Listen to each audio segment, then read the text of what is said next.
Are you into venerating holy body parts? Sounds growth? You haven't seen anything yet.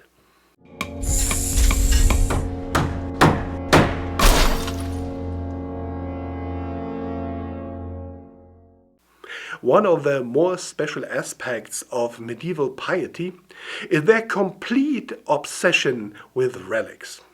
When they carry the remains of saints into the local church, the people freak out like Americans on Black Friday.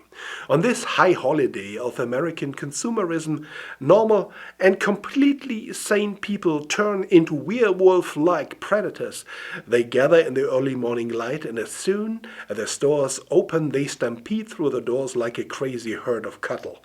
And then they mercilessly trample their neighbors to get their hands on that one day only special deal. And that is exactly how it was in the Middle Ages when the church brought the relics of famous saints into the town. People were desperate. They didn't know where their son slept at night.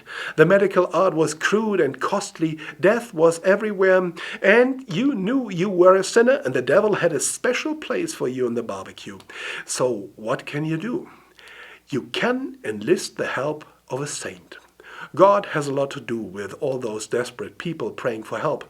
Your prayer might just get lost in the shuffle, but if, for instance, St. Peter intervenes for you like, hey God, old George here suffers boils, maybe you can do something, and if that intercession then draws God's attention toward your plight, maybe God bestows a little grace on you and the boils won't kill you, and you live happily ever after until some other sickness kills you in the next week.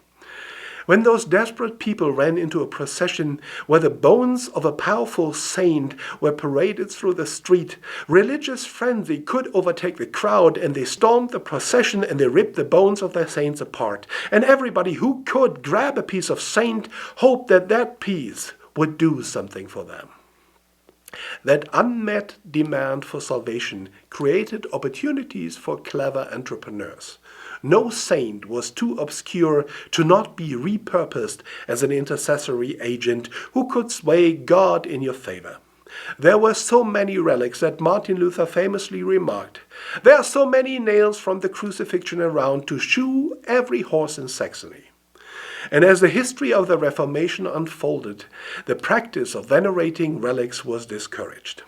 One of the revolutionary insights of the Reformation was that everybody has access to God and that no intermediaries are necessary. Protestant clergy are not priests that facilitate the relationship between God and the believer. Protestant clergy are resident theologians and pastoral caregivers. Protestants in general and Lutherans in particular believe one thing about the saints. They're dead. Let them rest in God's loving embrace. So what does venerating relics mean to you? Let me know in the comments. And don't forget to subscribe to our channel and to share and to like our videos. Maybe you click right now down there, exactly there. Click, don't be afraid. Thank you.